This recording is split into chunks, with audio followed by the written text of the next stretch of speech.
الحمد لله كفى وسلام على عباده الذين اصطفى أما بعد فأعوذ بالله من الشيطان الرجيم بسم الله الرحمن الرحيم ومن يتول الله ورسوله فإن حزب الله هم الغالبون صدق اللہ العظیم وصدق رسولہ النبی الکریم۔ اللہ تبارک و تعالیٰ نے اپنے کلام پاک میں دو گروہ اور دو پارٹیوں کا تذکرہ فرمایا ہے۔ ایک گروہ حزب اللہ ہے، اللہ کی پارٹی اور اللہ کا گروہ، اور دوسرا گروہ حزب الشیطان ہے، شیطان کا گروہ ہے اور شیطان کی پارٹی ہے۔ اور ان دونوں گروہ کے انجام کے تعلق سے بھی اللہ تبارک و تعالیٰ نے بہت تاکید کے ساتھ الگ الگ خبر دی ہے۔ چنانچہ حزب الشیطان، شیطان کی پارٹی کے لیے اللہ تبارک و تعالیٰ نے یہ خبر دی کہ ہم الخاسرون، کہ وہ ہر اعتبار سے خسارے میں اور نقصان میں رہیں گے۔ دنیا میں بھی ان کو اب انجام کے اعتبار سے خسارے کا سامنا کرنا پڑے گا، اور آخرت کے اعتبار سے ہر طرح کا مکمل خسارہ ان کے حصے میں آئے گا۔ اور اس کے مقابلے میں جو حزب اللہ ہے، اللہ کی پارٹی ہے اور اللہ کا گروہ ہے، قرآن مجید نے دو مقام پر ان کا تذکرہ کیا ہے، ایک سورہ مائدہ میں اور ایک سورہ مجادلہ میں۔ سورہ مائدہ میں ان کے متعلق خبر دی ہے کہ ہم الغالبون، کہ اللہ تبارک و تعالیٰ انہی کو غلبہ عطا فرمائیں گے۔ اور سورہ مجادلہ میں ان کے متعلق خبر دی ہے کہ ہم المفلحون، کہ فلاح پانے والے، کامیابی سے ہمکنار ہونے والے یہی لوگ ہیں۔ پہلی بشارت کا تعلق دنیا سے ہے کہ اللہ تبارک و تعالیٰ ان کو دنیا میں غلبہ دیں گے، ان کی فتح ہوگی، ان کو نصرت ملے گی۔ اور دوسری بشارت کا تعلق آخرت سے ہے کہ آخرت میں اللہ تبارک و تعالیٰ ان کو فلاح سے، کامیابی سے ہمکنار فرمائیں گے اور اپنی رضا اور خوشنودی کے ساتھ ان کو جنت میں داخل کریں گے۔ تو یہ دو گروہ ہیں، اور ان دو گروہ کا تعلق ہر زمانے سے ہے، اور ان دو گروہوں کا تعلق دنیا کے تمام لوگوں سے ہے۔ اللہ کے رسول صلی اللہ علیہ وسلم کے دور سے بھی اس کا تعلق ہے، اور صحابہ اور تابعین کے دور سے بھی اس کا تعلق ہے، اور ہمارے زمانے سے بھی اس کا تعلق ہے، اور قیامت تک آنے والے انسانوں سے بھی اس کا تعلق ہے کہ اللہ کی نظر میں تمام لوگ، چاہے وہ کسی بھی زمانے سے تعلق رکھتے ہوں، دو گروہ میں شامل ہوں گے۔ ایک تو حزب اللہ، اللہ کا گروہ ہوگا، اللہ کی پارٹی میں شامل ہوں گے، اور اگر اللہ کی پارٹی میں شامل نہیں ہیں تو لا محالہ وہ حزب الشیطان ہے، اور شیطان کی پارٹی میں اور اس کے گروہ میں شامل ہیں۔ اللہ کی نظر میں، قرآن کی نظر میں، دین اور شریعت کی نظر میں ان دو پارٹیوں کے علاوہ تیسری کوئی پارٹی نہیں،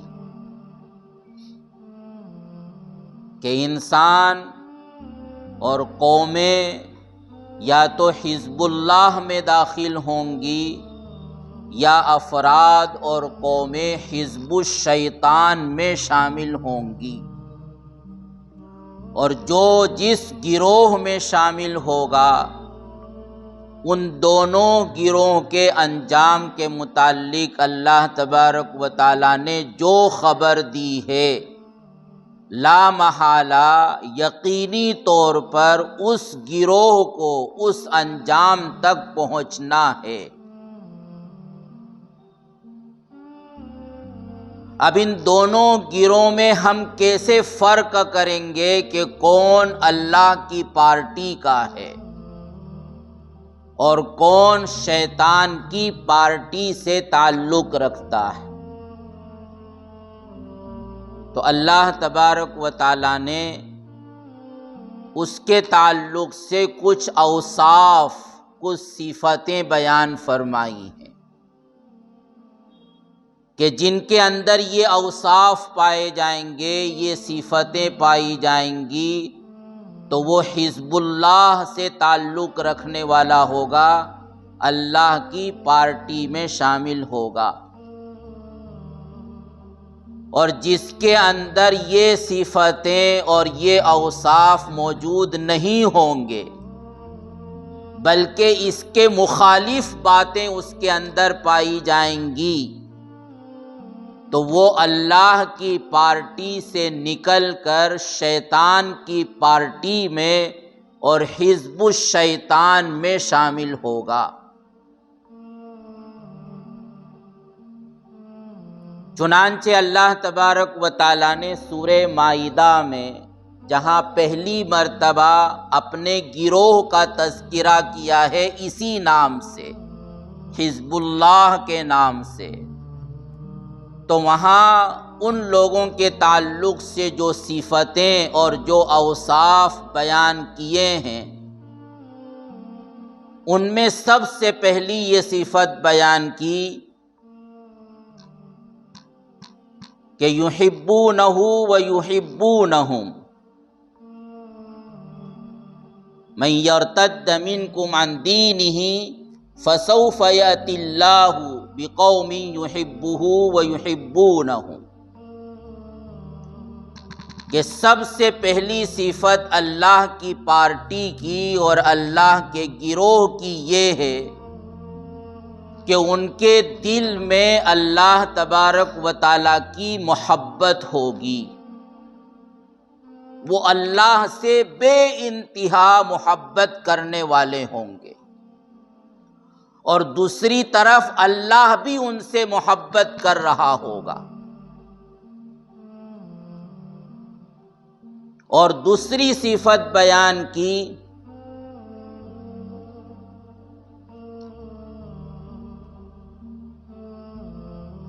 کہ یہ لوگ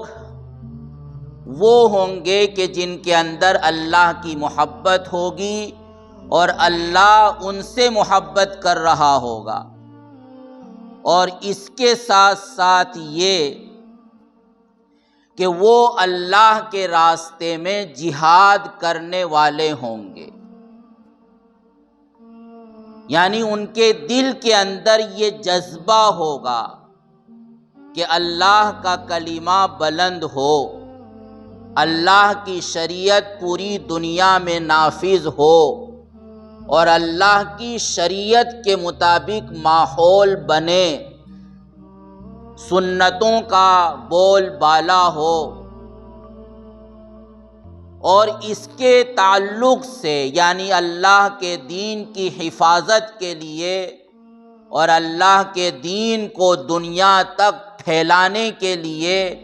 اور اللہ کی دین کے مطابق دنیا میں نظام قائم کرنے کے لیے وہ ہر طرح کی جانی اور مالی قربانی دینے کا بے انتہا جذبہ رکھتے ہوں گے۔ اور ان کا تیسرا وصف یہ بیان کیا کہ لا یخافون لومۃ لائم،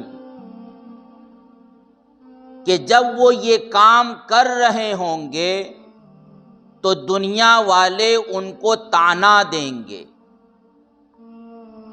دنیا والے ان پر جملے کسیں گے اور ان پر لعنت کریں گے اور اپنے تعلقات ان سے توڑیں گے، لیکن یہ وہ لوگ ہوں گے کہ ان کو اس کی کوئی پرواہ نہیں ہوگی کہ کون ہم کو کیا کہہ رہا۔ ان کے دل و دماغ پر تو بس ایک دھن سوار ہوگی کہ وہ اللہ کی محبت میں اور اللہ کے عشق میں اس کے دین کے خاطر اپنا سب کچھ لٹانے کے لیے تیار ہوں گے، اور یہ جذبہ ان کے دل و دماغ میں ہر وقت تازہ رہے گا۔ تو یہ وہ اوصاف اللہ نے اپنی پارٹی کے بیان کیے ہیں۔ اور سورہ مجادلہ میں جہاں اللہ تبارک و تعالیٰ نے اس نام کے ساتھ اپنی پارٹی کا تذکرہ کیا ہے اور ان کو بشارت دی ہے، تو وہاں بھی ایک بنیادی وصف بیان کیا اس گروہ کا کہ لا تجد قوما یحادون اللہ ورسولہ، اور آگے یہ بیان کیا ہے کہ وَلَوْ كَانَ آبَاءَهُمْ أَوْ أَبْنَاءَهُمْ او اخوانہم او عشیرتہم، کہ جو لوگ اللہ کے دشمن ہوں گے اور جو لوگ اللہ کے باغی ہوں گے اور اللہ کے دین کی مخالفت کرنے والے ہوں گے، تو یہ لوگ ان سے دشمنی رکھیں گے، ان کے دل میں ان سے نفرت ہوگی اور یہ ان سے عداوت اختیار کریں گے اور ان سے دور رہیں گے۔ اب چاہے یہ اللہ کے باغی اور اللہ کے دین کے دشمن اور اللہ کی شریعت کے مخالفت کرنے والے ان کے باپ دادا ہی کیوں نہ ہوں، ان کے بھائی بہن ہی کیوں نہ ہوں، اور ان کی اولاد اور ان کے بیٹے ہی کیوں نہ ہوں، اور چاہے ان کا خاندان ہی کیوں نہ ہو، اپنے باپ دادا کے مقابلے میں اور اپنی اولاد اور اپنی نسل کے مقابلے میں اور اپنے بھائی بہنوں کے مقابلے میں اور اپنے خاندان اور اپنے قبیلے اور اپنی برادری کے مقابلے میں ان کو جو سب سے زیادہ محبوب جو چیز ہوگی وہ اللہ کا دین ہوگا اور اللہ سے محبت کرنے والے لوگ ہوں گے۔ اور اسی لیے وہاں سورہ مائدہ میں ایک اور وصف بیان کیا گیا ہے کہ اذلۃ علی المؤمنین اذلۃ علی المؤمنین اعزۃ علی الکافرین، کہ مسلمانوں کے معاملے میں اور اپنے دینی بھائیوں کے مقابلے میں ان کا معاملہ بہت نرمی کا ہوگا، مسلمانوں کے تعلق سے وہ انتہائی ہمدردی رکھنے والے ہوں گے، وہ ان کے خیرخواہ ہوں گے، ان کے ساتھ عفو کا، معافی کا اور درگزر کا معاملہ کریں گے، ان کے ساتھ چشم پوشی کا معاملہ کریں گے، ان کے ساتھ نرمی برتیں گے۔ لیکن اس کے مقابلے میں جو کفار ہیں، مشرکین ہیں، جو اللہ کے دشمن ہیں اور اللہ کے باغی ہیں اس دنیا میں، تو ان کے مقابلے میں وہ بہت سخت ہوں گے۔ ان کے تعلق سے ان کے دلوں میں ہمدردی نہیں ہوگی، خیر خواہی کا جذبہ نہیں ہوگا، وہ ان کو اللہ کے دین کی حرمتوں کو پامال کرنے کی وجہ سے ان کو معاف نہیں کریں گے، ان کے کاموں سے وہ چشم پوشی نہیں کریں گے، اور یہ تعلقات ان کے محض اور محض اللہ کے تعلق کی بنیاد پر اور اللہ کی محبت کی بنیاد پر ہوں گے۔ یعنی ان تمام اوصاف کی جو بنیاد ہے وہ ہے اللہ کی محبت، اللہ کی ذات کے ساتھ عشق، اور تمام تعلقات وہ اللہ کی محبت کے تابع ہوں گے، کہ جہاں اللہ کی محبت کا تقاضا پورا نہیں ہو رہا ہوگا تو پھر وہ ہر تقاضے کو ٹھکرانے کے لیے اور پیچھے کرنے کے لیے تیار ہوں گے۔ اب چاہے وہ ماں باپ کی محبت کا تقاضا ہو، وہ اولاد کے ساتھ شفقت کا تقاضا ہو، یا اپنے بھائی بہنوں کے ساتھ حسن سلوک کا تقاضا ہو، یا وہ اپنے رشتہ داروں کے ساتھ صلہ رحمی کا تقاضا ہو، یہ تمام تقاضے وہ اللہ کی محبت کے تقاضوں کے تابع بنا کر وہ زندگی گزاریں گے، کہ ان تقاضوں کو پورا کرنے کی وجہ سے اگر اللہ کی محبت کا تقاضا چھوٹ رہا ہے تو پھر وہ ان تمام تقاضوں کی قربانی دینے کے لیے تیار ہو جائیں گے۔ ہاں، اللہ کی محبت کے تقاضے کو پورا کرنے کے بعد پھر وہ ان سب تقاضوں کو پورا کریں گے، اس لیے کہ وہ اللہ کی محبت ہی سے متعلق ہوگا، وہ اللہ کی محبت ہی کا تقاضا ہوگا کہ جو بھی اللہ سے محبت کرے اس سے تم محبت کرو۔ تو یہ جو بنیاد ہے وہ ہے اللہ تبارک و تعالیٰ کی محبت، اور اسی لیے نبی کریم صلی اللہ علیہ وسلم نے اللہ کی محبت کو ایمان کا حصہ قرار دیا کہ حقیقی معنی کے اعتبار سے کوئی بھی شخص ایمان والا ہو نہیں سکتا جب تک کہ اس کے دل میں اللہ تبارک و تعالیٰ کی محبت نہ ہو، اللہ کے رسول کی محبت نہ ہو، اور اللہ کی مرضیات کی محبت نہ ہو۔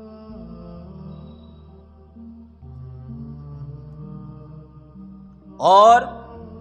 جتنی بھی عبادتیں ہیں، چاہے وہ نماز ہو، چاہے وہ روزہ ہو، چاہے وہ حج و عمرے ہوں، اور چاہے وہ زکوٰۃ و صدقات و خیرات ہوں، یا اس کے علاوہ جتنے بھی اعمال ہیں جن کو اعمال صالحہ کہا جاتا ہے، جتنی بھی نیکیاں ہیں جن کو حسنات کہا جاتا ہے، ان سب میں جب ہی جا کر جان پڑتی ہے جبکہ اللہ کی محبت شامل ہوتی ہے۔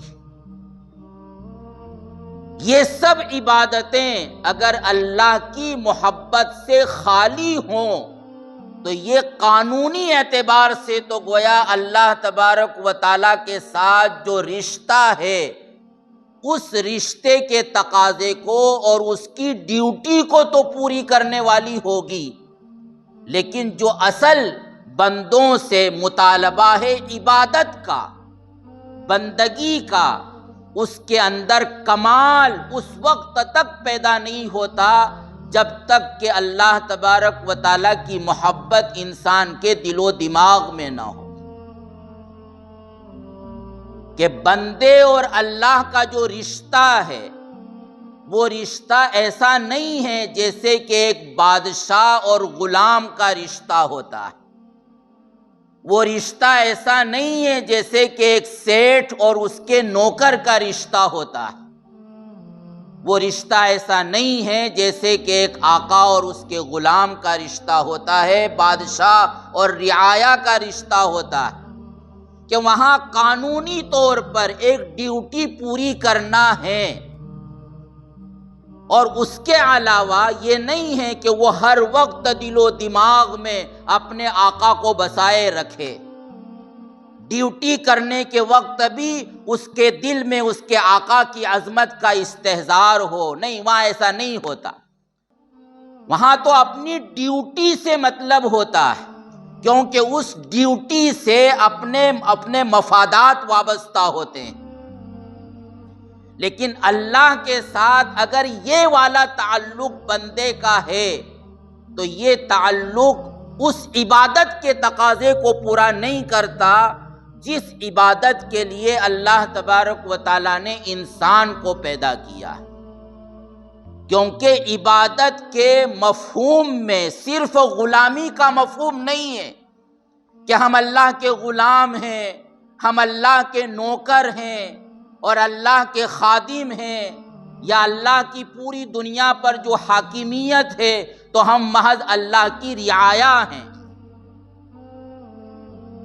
تو غلام ہونے کی وجہ سے، نوکر ہونے کی وجہ سے اور اللہ کے احکم الحاکمین ہونے کی وجہ سے جو ڈیوٹی اس نے ہمارے ذمے رکھی ہے اس ڈیوٹی کو پورا کرنا ہے، اس کے علاوہ حاکم سے اور رب سے اور خالق و مالک سے ہمارا کوئی رشتہ نہ ہو۔ نہیں، عبادت کے مفہوم میں جو بنیادی چیز ہے وہ ہے اللہ کی محبت، وہ اللہ کی ذات کے ساتھ عشق، اور اگر اللہ سے ڈر بھی ہو تو وہ والا ڈر نہیں جو کسی بہادر سے ڈر ہوتا ہے،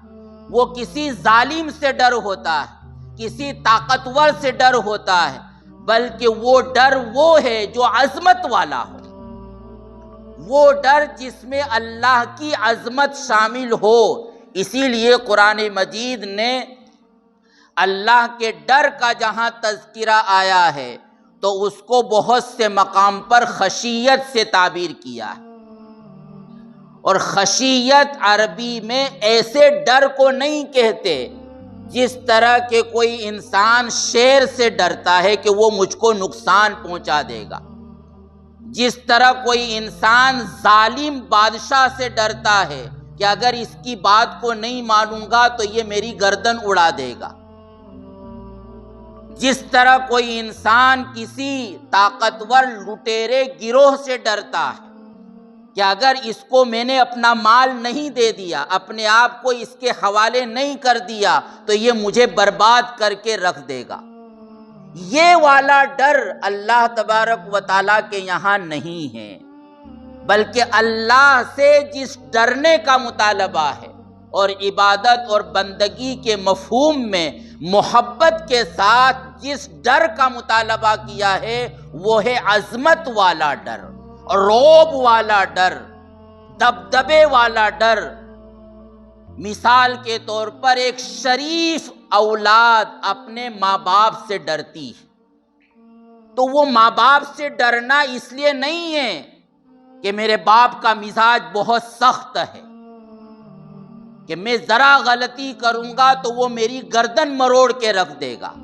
مجھ کو دھکے مار کر وہ اپنے گھر سے نکالے گا۔ نہیں، شریف اولاد اپنے ماں باپ سے ڈرتی ہے ماں باپ کی عظمت کی وجہ سے، کہ وہ میرے بڑے ہیں، وہ میرے محسن ہیں، انہوں نے بچپن سے مجھ کو پالا ہے اور میرے تعلق سے انہوں نے کئی دشواریاں اور تکلیفیں سہی ہیں، خود بھوکا لے کر مجھ کو کھلایا ہے، اپنی نیند کو قربان کر کے انہوں نے مجھے سلانے کی فکر کی ہے، خود اپنے جذبات کو قربان کر کے میرے جذبات کو انہوں نے پورا کرنے کی کوشش کی ہے۔ تو ایک شریف اولاد اپنے ماں باپ سے ڈرتی اس وجہ سے نہیں ہے کہ ان کا باپ کوئی خونخوار بھیڑیے کی طرح ہے، بلکہ وہ اپنے ماں باپ سے ڈرتی ہے ان کے احسان کی وجہ سے، ان کے انعام کی وجہ سے، ان کی شفقتوں کی وجہ سے، ان کی محبتوں کی وجہ سے کہ میرا وجود ہی دنیا میں ظاہری اسباب کی وجہ کے اعتبار سے میرے ماں باپ کا مرہون منت ہے۔ اگر میرے ماں باپ نہ ہوتے تو آج میں اس مقام پر نہ ہوتا، میں اپنے پیروں پر کھڑے نہ ہوتا۔ ایک شریف اولاد کے ذہن و دماغ میں اپنے ماں باپ کی یہ والی عظمت ہوتی ہے، احسان والی، انعام والی، شفقت والی، تو وہ والی عظمت اللہ تبارک و تعالیٰ سے مطلوب ہے۔ لہذا عبادات کا حق، جس عبادت کے لیے اللہ تبارک و تعالیٰ نے انسانوں کو پیدا کیا ہے، اس عبادت کا حق دوستو صرف بغیر محبت کے اور بغیر عظمت کے نماز پڑھ لینے سے وہ حق ادا نہیں ہو جاتا۔ فقط قربانی کر دینے سے وہ حق ادا نہیں ہو جاتا۔ فقط زکوٰۃ اور صدقات اور خیرات دے دینے سے وہ عبادت والا حق ادا نہیں ہو جاتا۔ حج و عمرے کر لینے سے خدا کی قسم وہ عبادت والا حق ادا نہیں ہو جاتا، جب تک کہ ان سب چیزوں میں اللہ کی عظمت، اللہ کی محبت، اللہ کا عشق وہ شامل نہ ہو۔ یعنی انسان کی طبیعت کا تقاضا بن جائے، اس کے دل کا جذبہ بن جائے، اور اس کی طبیعت اس کو اس بات پر آمادہ کرے کہ میں اللہ کی شریعت کو پورا کروں، محض ڈیوٹی نہیں ہے۔ اور اللہ کی اس والی محبت کو پورا کرنے کے لیے، اپنے اندر پیدا کرنے کے لیے سب سے پہلی چیز تو یہ ہے کہ اللہ کے فرائض اور واجبات کو ادا کرنے کے ساتھ ساتھ ہم قرآن مجید کی تلاوت کا اہتمام کریں۔ قرآن مجید کی تلاوت کا اہتمام فجر کی نماز سے پہلے تہجد کے وقت میں۔ حضرت جی مولانا الیاس صاحب علیہ رحمہ اپنے دوستوں کو اس کی انتہائی تاکید فرماتے تھے کہ فجر سے پہلے اللہ کے کلام کی تلاوت کا جو مزہ ہے اور اس سے جو اللہ تبارک و تعالیٰ کی محبت پیدا ہوتی ہے، اللہ نے یہ والی تاثیر کسی اور عمل میں نہیں رکھی۔ اور اللہ کی محبت پیدا کرنے کے لیے دوسری چیز جو ہے وہ ہے اللہ سے باتیں کرنا، اللہ سے ہر وقت مانگتے رہنا، کیونکہ کسی بھی سانس میں انسان ایسا نہیں ہے کہ وہ اللہ کا محتاج نہ رہے۔ ہر آن، ہر قدم پر، ہر سانس میں انسان اللہ کا محتاج ہوتا ہے، اور ہر آن اور ہر سانس اس پر اللہ کی نعمتوں کی بارش بھی ہوتی رہتی۔ تو اللہ تبارک و تعالیٰ کے کلام کا اہتمام کرنا اور دعاؤں کا اہتمام کرنا، اور ہر وقت اللہ تبارک و تعالیٰ سے اپنے تعلق کو تازے کا تازہ کرتے رہنا، اور کچھ وقت نکال کر اللہ تبارک و تعالیٰ کے ذکر کا اہتمام کرنا۔ تو یہ وہ چیزیں ہیں کہ جب انسان اہتمام کے ساتھ ان چیزوں کو اپناتا ہے تو اس کے دل میں اللہ کی محبت پیدا ہوتی ہے۔ پھر وہ اس کی عبادت وہ محض ایک ڈیوٹی والی عبادت نہیں رہتی، بلکہ اس عبادت کے اندر جان پڑ جاتی ہے، اس عبادت کے اندر اس کو مزہ آتا ہے، مزہ جس کو ایمان کی حلاوت کہتے ہیں، جس کو طاعت کی لذت کہتے ہیں۔ پھر اس کے اندر شوق پیدا ہوتا ہے، جذبہ پیدا ہوتا ہے، ایک ولولہ پیدا ہوتا ہے۔ اس کو اس وقت تک چین نہیں آتا جب تک کہ وہ 2 رکعت نماز نہ پڑھ لے۔ نماز پڑھتا ہے تو اس کو ایسا محسوس ہوتا ہے کہ مجھ کو تو دنیا و ما فیہا کی دولت مل گئی، اور نماز سے اگر وہ محروم رہتا ہے تو اس کے دل و دماغ پر دنیا جہاں کا بوجھ رہتا ہے۔ تو ایسی عبادت اور عبادت کے اندر روح اور جان پڑتی ہے جب کہ انسان کے دل میں اللہ تبارک و تعالیٰ کی محبت ہوتی ہے، اور یہ والی وہ محبت ہے جو انسان کو اور جماعتوں کو، قوموں کو حزب اللہ میں داخل کرتی، اللہ کی پارٹی میں داخل کرتی ہے، جس پارٹی کا اللہ تبارک و تعالیٰ نے تذکرہ کیا اور ان کے متعلق بشارتیں دی۔ اللہ تعالیٰ ہم سب کے لیے آسان فرمائے، اور جیسی عبادت اللہ کے شان مطلوب ہے، اللہ تعالیٰ کم از کم ہمارے اندر اس کی فکر پیدا فرما دے۔ آمین وآخر دعوانا الحمدللہ رب العالمین۔